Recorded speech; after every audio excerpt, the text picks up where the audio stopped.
지난 한 주간 세상을 놀라게 했던 뉴스들이 두 가지로 좀 집약되는 것 같아요. 한국의 뉴스와 그리고 시리아의 뉴스입니다. 그래서 오늘은 조명 조금 조절 안 해주실까요? 왜냐하면 이게 바뀌면 좀 뭔가 좀 달라지기 때문에 한국의 뉴스에 놀라고, 그리고 또 하나는 시리아에 대해서 놀라는데, 제가 한국어 소식은 조금 지나가고요. 이 시간에는 시리아 얘기를 하려고 해요. 시리아의 대통령, 시리아는 여러분 지금 지도를 보는 것처럼 이스라엘이라고 하는 나라, 성경의 중심 이스라엘이라고 하는 나라 바로 위에 레바논 옆에 시리아라고 하는 나라가 있습니다. 아주 성경에 굉장히 깊은 연관성이 있는 그런 나라죠. 시리아 대통령 아십니까? 바사르 알 아사드라고 하는 인물입니다. 이 바사르 알 아사드라고 하는 인물이 세계를 깜짝 놀라게 했단 말이죠. 이 사람은 누구냐 하면 아버지와 함께 시리아라고 하는 나라를 50년 동안 독재 정치를 했던 인물입니다. 요즘 시대에 50년 동안 통치를 한 거예요. 가문이, 알-아사드라고 하는 가문이 50년을 시리아 제대로 통치하면 괜찮은데 독재 정치를 했으니까요. 그래서 여러 가지 상황들 속에서 지난 8일날 러시아 망명을 했습니다. 2011년부터 중동 그리고 아프리카와 중동 지역이 얼마나 화약고입니까? 여기에 독재 정권에 대항하는 봉기라고 하는 아랍의 봄, 아랍 스프링이라고 하고 아랍 어웨이크닝이라고 불리는 아랍의 봄이 2011년부터 중동과 아프리카 지역에 일어났죠. 대표적인 나라를 좀 뽑는다면 튀니지, 알제리, 이집트. 그래서 이집트에는 그 유명한 무바라크 대통령이 축출됐었고요. 예멘, 이라크, 리비아는 그 유명한 카다피가 축출됐었고, 그렇게 해서 봉기가 일어나기 시작했어요. 이것은 상당히 중동 지역과 아프리카 지역에서는 굉장히 중요한 사건이 됐습니다. 그 가운데 시리아도 2011년에 아랍의 봄을 맞습니다. 그래서 이 시리아의 아사드 가문이 독재를 하고 있었기 때문에 이 반정부가 생기고, 그리고 이 과격하게 싸움이 일어나고 봉기가 일어나게 됐습니다. 여기에 지금 이 시리아의 이란과 러시아가 이 시리아 정부를 협력하면서 상황은 또 바뀌기 시작하고, 여러 가지 이 혼란스러운 정국을 맞이하면서 그동안 시리아에서는 10년이라고 하는 세월 동안에 내란이 있었습니다. 이 내란을 통해서 시리아에 얼마나 많은 사람들이 죽었는지 아세요? 여러분 한번 맞춰보세요. 시리아라고 하는 나라의 인구는 우리 대한민국의 한 반 정도 됩니다. 거기에 10년의 내란 속에서 몇 명이나 죽었을 것 같아요? 50만 명이 넘는 사람이 죽었습니다. 여러분 안 놀라시는 것 같아요. 몇 명이 죽었다고요? 50만 명 이상이 죽어서 어떤 뉴스에 보면 60만 명이 넘는다 그랬어요. 내란으로 인해서 60만 명이 죽고 인구의 절반은 피난민이 됐습니다. 아시겠지만 중동이 살기 좋은 곳이 아니에요. 지역적으로. 물이 나옵니까? 제대로 시설이 있습니까? 거기에 정치인은 독재를 해서, 그런데 백성들은 굶어 죽어가는데 전쟁이 나죠? 백성들이 죽어나가는 거예요.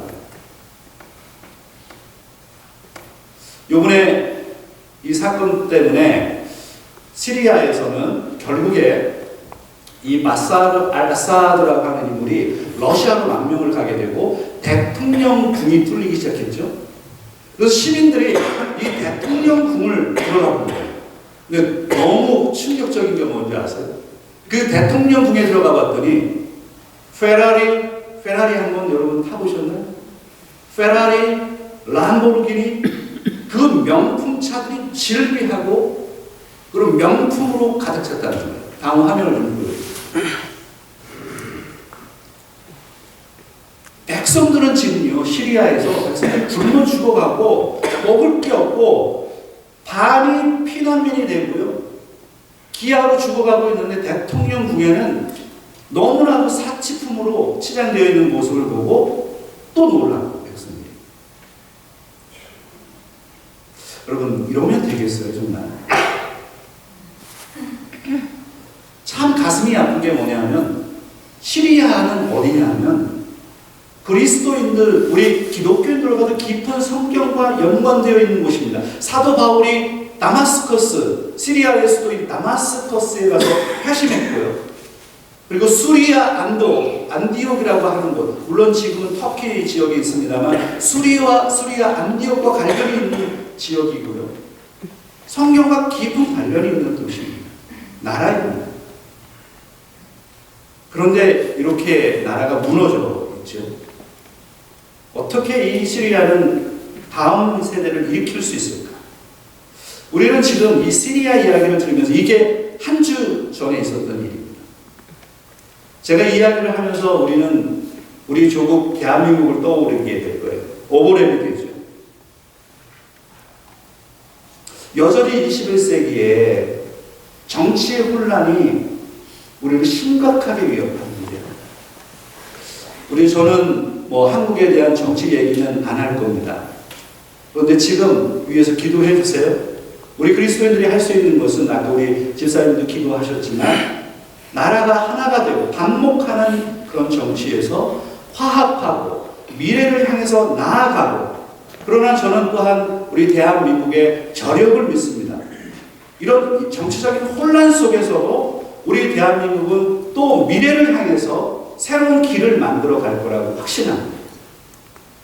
이럴 때는 아멘 해주시면 힘이 되는데, 그럼 우리가 우파든 좌파든 상관없이 나라를 다 사랑하는데 우리가 연합하고 화합하고 미래를 향해서 우리 대한민국을 충분히 갈 수 있는 그런 저력이 있다고 저는 믿습니다.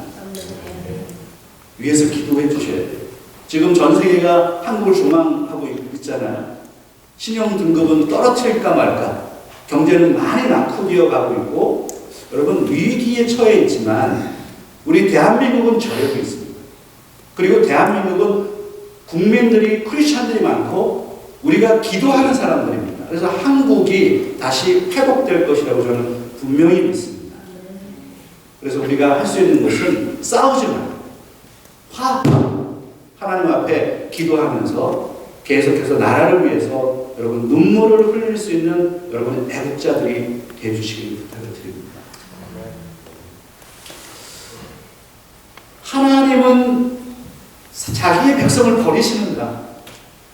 세상의 통치자들은요, 시리아의 대통령 바사르 알-아사드를 보세요. 자기의 백성을 버리고 자기 살겠다고 호의호식해 해놓고 50년 동안 호의호식해 놓고 나라를 버리고 백성을 버리고 망명해버립니다. 피신해버립니다. 백성은 누가 지키나? 사람들은 그럴 수 있어요. 약하기 때문에, 악하기 때문에. 그러나 하나님은 자기 백성을 버리지 않으신다. 여러분 아멘입니까? 네. 사람들은 나라를 버릴 수 있어요. 그러나 하나님은 자기의 백성을 버리지 않으신다. 이 메시지가 오늘 로마서 11장 1절의 메시지입니다. 로마서 11장 1절에 이렇게 표현하죠. 같이 한번 읽어볼까요? 그러므로 내가 말하노니 하나님이 자기 백성을 버리셨느냐? 그럴 수 없습니다. 나도 이스라엘이며 아브라함의 씨에서 난 자요 베냐민 지파라. 내가 말하노니, 사도 바울이 또 이렇게 논증을 하는 거예요. 하나님이 자기 백성을 버리셨느냐라고 하는 수사적 질문으로 또 시작하죠. 우리가 로마서를 읽으면서 로마서에서 계속 사도 바울이 수사적인 질문을 해요. 질문을 하면서 그 질문에 해답을 풀어가잖아요. 그런 형식을 로마서 11장 1절에 다시 사용하는 거예요. 하나님이 자기 백성을 버리셨느냐? 라고 하는 퀘스천 마크. Did God reject his people? Did God reject his people? NIV에서 이렇게 표현했는데 이거는 완료형으로 표현하는 게 훨씬 더 좋죠. 그래서 다른 ESV에서는 이렇게 표현합니다. Has God rejected his people? 해석은 다 괜찮습니다. 하나님이 자기 백성을 버리셨느냐? 하나님이 과거부터 언제 버린 적이 있느냐? 하나님이 지금 버리시고 있느냐? 언제 하나님 버리신 적이 있느냐? By no means. Not at all. 전혀 그렇지 않다. 하나님이 자기 백성을 버리지 않으십니다. 라고 하는 이 논증을 풀어가는 거예요. 지금 우리는 로마서를 좀 공부하고 있는데요.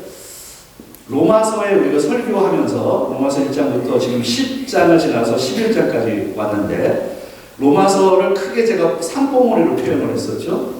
그래서 지금 세 번째 산봉우리의 한 7분선까지 왔는데 그러면 봉우리를 한번 생각해 보세요. 기억나세요? 무슨 봉우리, 무슨 봉우리, 무슨 봉우리였어요? 예, 칭의 산봉우리. 한번 따라합시다. 칭의 산봉우리. 성화 산봉우리.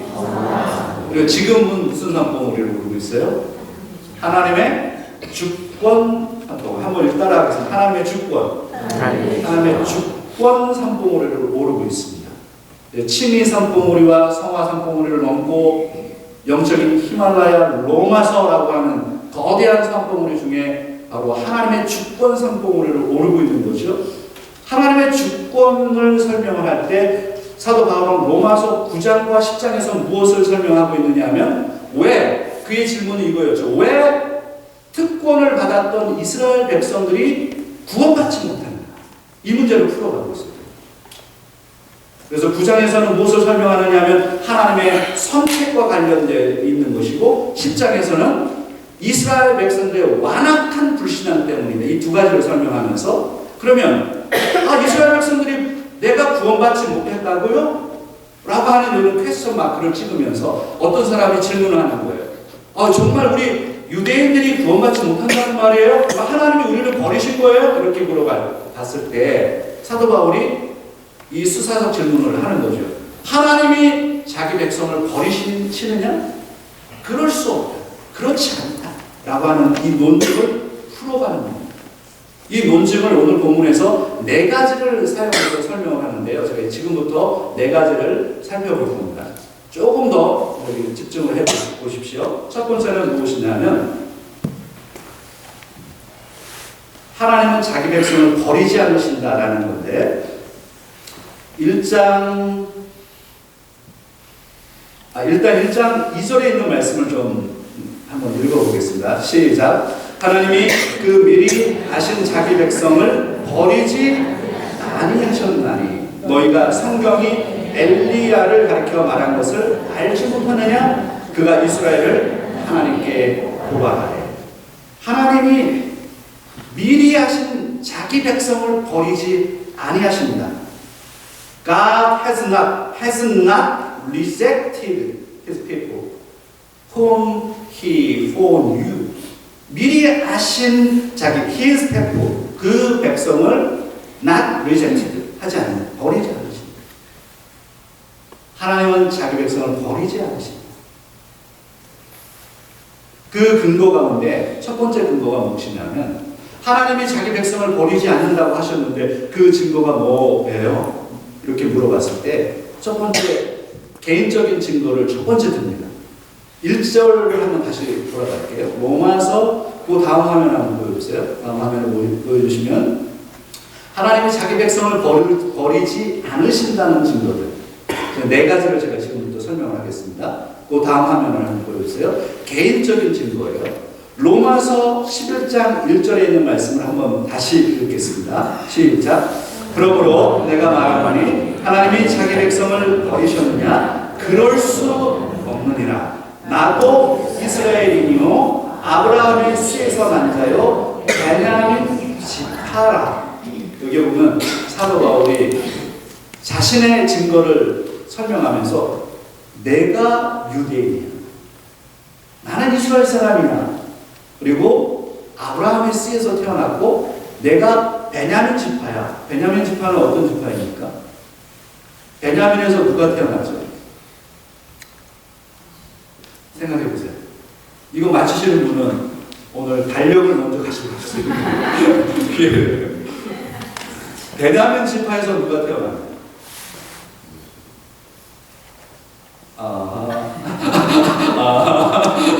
예수님은 유다 지파에서 태어났고요. 참고로 베냐민 지파에서 누가 태어났나요?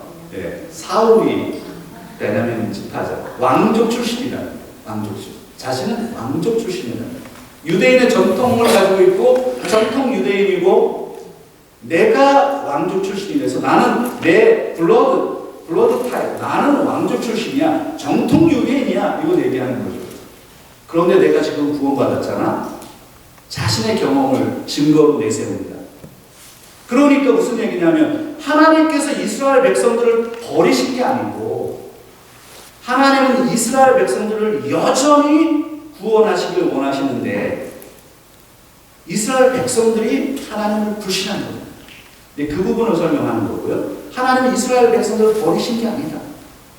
자, 두 번째 증거는 무엇이냐? 두 번째 증거는 신학적인 증거입니다.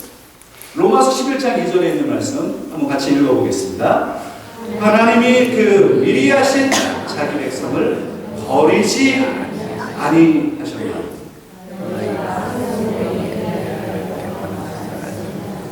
그가 이스라엘을 하나님께 구하라되. 여기에 그거 아닌데요. 이건 성경님 증거예요. 그래서 내가 지금 깜짝 놀라고 있는 거. 그 앞에 가면 보여주겠습니다. 그 앞에 신학적인 증거. 하나님이 그 미리 아신 자기 백성을 뭐 했대요? 버리지 않으셨다는 거예요. 미리 아신 이 단어가 무엇을 이야기하냐면 바로 하나님의 선택과 예정을 얘기해요. 그러니까 이스라엘 백성들 가운데 어떤 사람은 하나님의 선택을 받았고 어떤 사람은 선택받지 못했다는 거예요.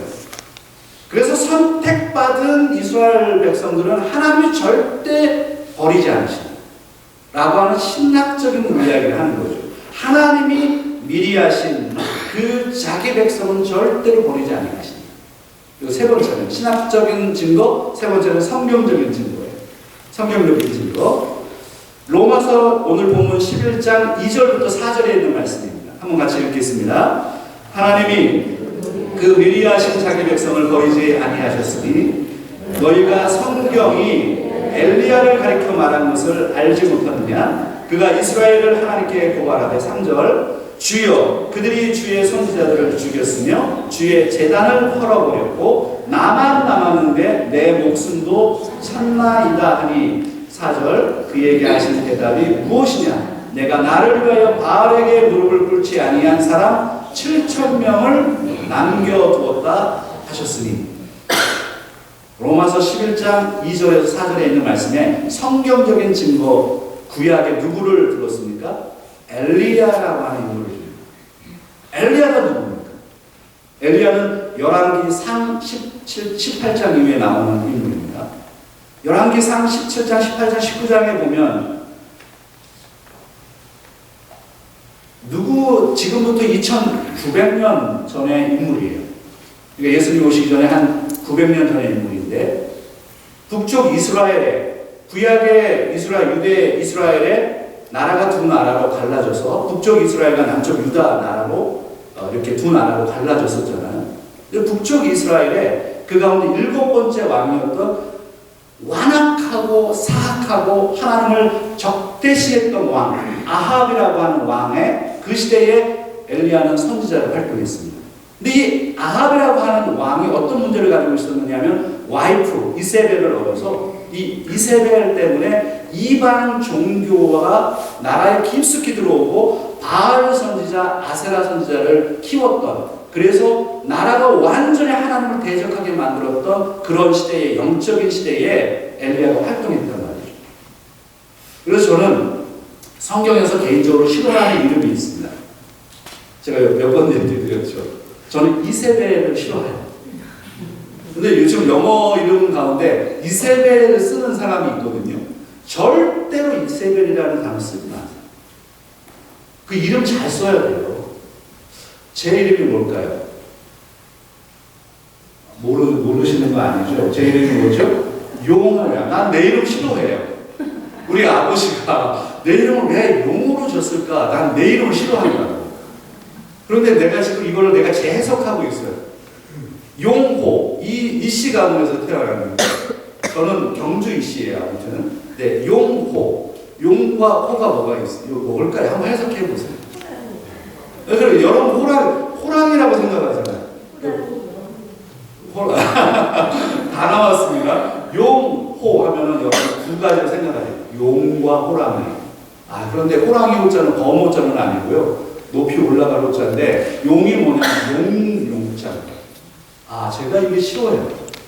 용이 높이 올라가는데, 용은 요한계시록에서 뭐예요? 사탄이야. 사탄이 높이 올라간대. 그래서 나는 그 예수님 믿고 난 다음에 내 이름이 왜 용으로 되어 있어? 나 이게 싫은 거예요. 근데 제가 해석을 다시 했어. 용이 회개를 한 거예요. 용이 회개를 하고 정신을 차리고 높이 올라가는 거예요. 그래서 제가 이 이름을 했어요. 다시 태어나는. 자기 자식의 이름 잘 지어야 돼요. 근데 이세벨이 그렇게 약했죠. 엘리야를 죽이고 싶어해요. 근데 엘리야가 하나님에 대한 열심이 너무나도 가득 차가지고요. 갈멜산에 바알 선지자 400명, 그다음에 아세라 선지자 해가지고 850명을 다 모아놓고 850대 1로 싸워서 그 우상을 섬기는 선지자들을 다 죽여버렸죠. 그런데 그 사실을 아는 이세벨이 이 엘리야를 죽이기 위해서 사람들을 보내요. 근데 엘리야가 무서워서, 이렇게 담대한 사람이 어디 있어요? 그런데 무서워가지고, 이세벨이라고 하는 여인이 무서워가지고 도망가가지고 광야에 숨어요. 광야의 동굴에 숨어요. 로뎀나무 아래서 죽기를 청합니다. 다음 화면 한번 보여주실래요? 전 화면인가요? 예, 그 다음 화면이요. 제가 그 화면을 안 봤군요. 그 동굴에서 죽기를 막 갈망합니다. 그럴 때 하나님이 천사를 보내서 말씀하시는 장면입니다. 이렇게 그게 바로 오늘 본문에 담겨있는 로마서 11장 3절과 4절에 담겨있습니다. 엘리야가 이렇게 얘기합니다. 주여, 그들이 주의 선지자를 죽였으며 주의 제단을 헐어버렸고 나만 남았는데 내 목숨도 죽이려고 합니다. 그랬더니 하나님께서 이렇게 얘기하시는 거예요. 엘리야에게 11장 4절에 있는 말씀이에요. 내가 나를 위하여 바알에게 무릎을 꿇지 아니한 7,000명을 어떻게 했다고요? 남겨두었다는 거예요. 너 혼자가 아니라는 거예요. 너 혼자 남은 거 아니다. 엘리야, 정신 차려. 너 혼자 싸우는 거 아니야? 바알에게 숭배하지 아니한 7,000명이 있다. 여기서 7,000명은 문자적인 7,000명이 아니라 하나님의 사람들을 얘기하는 거예요. 7,000명을 남겼고 이 말씀을 하시는 거예요. 여기서 그 유명한 남은 자 사상이 등장하는 거예요. The remnant theology라고 하는 겁니다. remnant가 남은 자 사상이 구약에 숨겨져 있어요.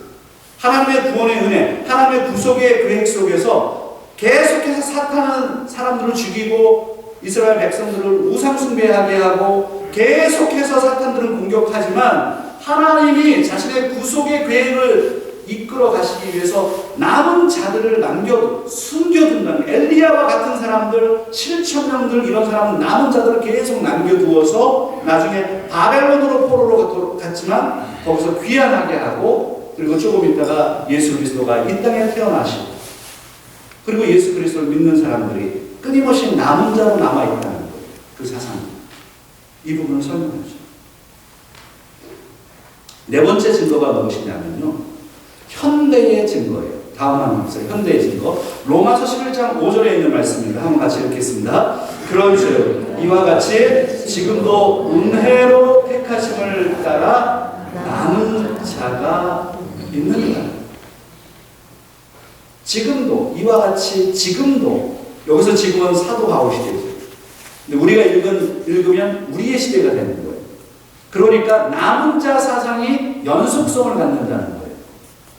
구약에도 남은 자 사상이 있었고, 하나님이 자신의 백성들을 남겨두셨고, 하나님이 구원받을 사람들을 남겨두셨고, 사도 바울 자신의 시대에 지금도 은혜로 택하심을 받은 남은 자가 있다. 사도 바울이 남은 자이고, 그 시대에 남은 자가 있었고, 오늘 21세기를 살아가는 저와 여러분의 이 시대에도 하나님께서 남은 자를 두시는 거예요. 저와 여러분이 남은 자입니다. 어떤 남은 자예요? 세상의 풍파와 우상 숭배와 사탄의 공격 속에서도 믿음을 지키는 하나님의 사람들, 바로 저와 여러분. 이 남은 자가 연속성을 갖고 하나님께서 끊임없이 자신의 백성들을 품고 있다는 사실을 이 본문에서 발견하게 되는 것이죠.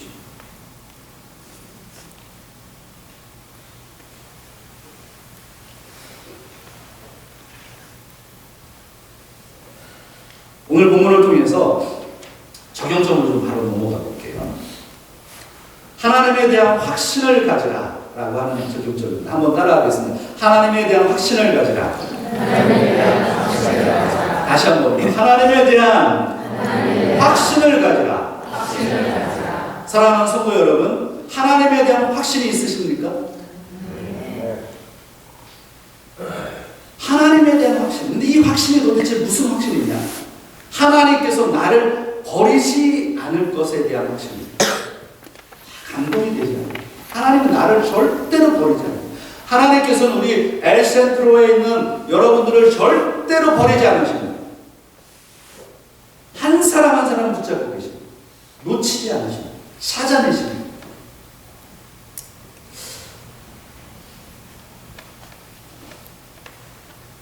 우리는 살면서 부모가 자식을 버릴 때도 있죠.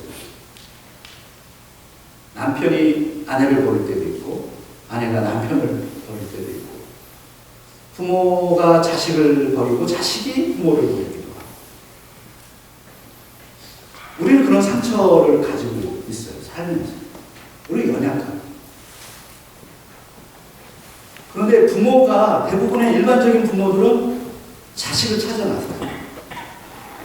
그 감동 아시나요? 길을 잃어버린 경험이 있으신가요?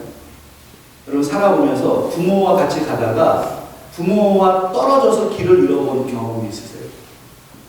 그런 분들 누구 있으신가요? 예. 아니, 우리는 괜찮아. 이런 거 손들어도 아무 대가 없어요. 예. 아, 우리 집사님도, 우리 오 팀장님도 그렇고, 우리 본사님도 그러시고. 저도 그랬어요. 제가 한번 설교 시간에 한번 여러분에게 예화로 들었던 건데요. 제가 어디 출신이죠? 고향이? 그거 어떻게 아셨죠? 저는 서울 사람처럼 보이지 않아요? 아니에요? 저 제주도 사람처럼 보이나요? 제가 군대 가고 있는데요. 우리 군대에서 7월 군번이, 제가 1990년 7월에 군대를 갔는데, 그 7월 군번이 우리 중대에 12명이 있었거든요. 야, 이 12명이 팔도에서 다 온 거예요. 그래서 전라도에서 오고, 경상도에서 오고, 제주도에서 오고, 뭐, 진짜 촌스러운 놈들이 들어오고, 굉장히 촌스러운 놈들이 다 왔는데, 거기에 제가 제일 난 것 같아요. 저는 어디 출신이냐면 강원도예요, 강원도. 강원도 사실 뭐가 있어요, 강원도에. 강원도 저기 산골에 있는데, 근데 우리 여기 강원도 출신들이 계신데, 아니 저랑은 좀 달라. 저는 아주 시골에 살았어요. 근데 시골에 살다가 원주는 정말 저에게는 대단한 곳이에요. 그래서 원주에 한번 나가게 됩니다. 그 시골에서 처음 나갑니다. 그런데 이 원주가 제가 살다 그런 도시를 만나본 적이 없는 거예요. 거기서 이제 부모님하고 식구들하고 해서 뭘 먹었냐? 짜장면을 시켜먹어요. 처음 짜장면을 먹어본 거예요. 기가 막히는 거예요. 짜장면을 먹고 화장실에 가려고 문을 열고 화장실을 이렇게 갔는데 화장실이 저 멀리 어디 있는 거예요. 근데 아무도 나를 데리고 가지 않고 갔다 오라는 거예요. 그래서 갔다가 화장실 갔다가 왔는데 짜장면 집이 없어진 거예요. 짜장면 집을 찾을 수가 있어야지. 와, 빙빙 돌고 하다가 제가 못 찾았어요. 울고 그러다가 제가 이렇게 멍청한 거예요. 울고 그러니까 사람들이 저를 경찰서에 갔다가 파출소에 갔다가 맡겨가지고 거기서 근데 나중에 울다 지쳐가지고 거기 있는데 누가 찾아오느냐면 우리 식구들이 찾다가 거기 파출소에 옵니다. 그때의 감격. 와, 저는 이렇게 생각했거든요. 이것들이 아주 그냥 우리 나를 완전히 다 버리고 찾지도 않는구나 이러는 순간에 딱 나타나. 그때의 감동은 이루 말할 수가 없죠. 살다 보면 사람들이 우리를 버린다는 거예요. 버림에 대한 두려움이 있어요. 사람들은 연약해. 우리가 실수하기도 하고. 하나님은 우리를 놓치지 않으시고, 하나님은 어떤 분이시냐면 예수님으로 이제 들어갑니다. 예수님께서 우리를 찾아 나서시는 분이십니다. 누가복음 15장에 보면요. 누가복음 15장에 예수님께서 세 가지 비유를 말씀하세요. 그 세 가지 비유가 무엇이냐면 한번 화면에 있죠. 한번 읽어볼까요? 잃어버린 양의 비유, 잃어버린 은전의 비유, 잃어버린 아들의 비유. 잃어버린 양의 비유는 뭐냐면 예수님이 말씀하는 거예요. 본인을 얘기하는 것이요. 그리고 하나님의 사랑을 얘기하는 거예요. 양이 100마리가 있는데 한 마리가 잃어버렸을 때 그 한 마리를 끝까지 찾아 나선다는 거예요. 그리고 이런 은전의 비유는 뭐냐면 드라크마라고 되어 있잖아요. 10개의 드라크마가 있는데 그 가운데 하나의 동전을 잃어버렸어요. 그러면 그 동전은 샅샅이 다 집안을 다 쓸어가지고 찾아낸다는 거예요. 하나님의 마음, 예수님의 모습. 이 모습 보세요. 야, 제가 이 그림을 발견하고 와, 이분은 정말 대단하구나. 표정 보세요. 와, 동전을 찾은 거예요. 근데 여러분들의 표정이 예배 시간에 이래야 되는데 와, 내가 뭐 진주로 발견했구나 이래야 되는데 다 눈 감겨가 이러면 안 돼요.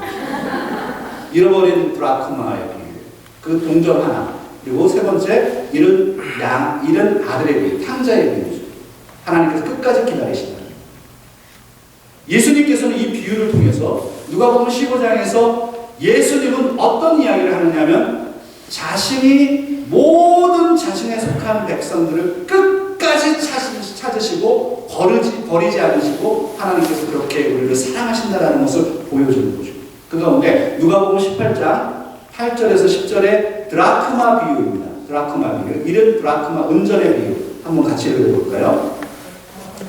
어떤 여자가 10드라크마가 있는데 하나를 잃으면 등불을 켜고 집을 쓸며 찾아내기까지 부지런히 찾지 아니하겠느냐? 또 찾아낸즉 벽과 이웃을 둘러 모으고 말하되 나와 함께 즐기자. 이른 드라크마를 찾아내오노라 하리라. 내가 너희에게 이르노니 이와 같이 죄인 한 사람이 회개하면 하나님의 사자들 앞에 기쁨이 되느니라. 이 드라크마를 생각해보면 우리가 이렇게 생각할 수가 있어요. 아니 동전 하나가 뭐가 그렇게 귀해가지고. 근데 여기서 10드라크마의 힌트가 있는 거예요. 당시 고대 유대 사회에서는요, 드라크마 10개가 반지와 같은, 결혼 반지와 같은 의미를 담고 있었습니다. 요즘 아이들이 결혼할 때 다이아몬드 뭐 해가지고 링을 맞춰주잖아요. 결혼을 선택하는 거예요. 당대에는 드라크마가 헬라의 동전이거든요. 이 10개의 동전 드라크마를 줘서 신랑이 신부에게 주는 거예요. 그러면 그 10개의 드라크마를 신부가 머리에다가 장식을 하는 거예요. 그러니까 그렇게 소중한 의미가 있으니까 한 드라크마를 잃어버리면 그것을 찾아내야 되는 그런 의미가 담겨져 있는 거예요. 하나님께서 신랑 대신 예수 그리스도, 신랑 대신 예수 그리스도, 우리를 위해서 이 땅에 오셔서 십자가에서 달리신 그 예수 그리스도, 그 예수 그리스도가 죽은 자를 찾아 나섰고 잃어버린 한 영혼을 찾기 위해서 자신의 목숨을 내걸고 하나님 헌신하신 모습을 볼 수 있어요. 오늘 사랑하는 여러분, 세상은 우리를 힘들게 하고요. 우리가 미국에서 이민자로 살면서 멕시카를 오고 가면서 또 대한민국이라고 하는 우리 조국의 아픈 정치 현실을 바라보면서 우리가 스트레스도 많고 어렵고 기도 제목도 많습니다. 그런데 기억하세요. 세상을 바라보면요 자꾸 실망합니다. 사람을 바라보면 자꾸 실망합니다. 예수님은 우리 잃어버린 양을 찾아서 자기 품에 안으십니다. 그 예수님 안에 들어가시는 여러분들, 예수님의 품에 안겨서 영원히 하나님과 함께 소망 가운데 평안 가운데 승리하는 여러분들 다 되시기를 주의 이름으로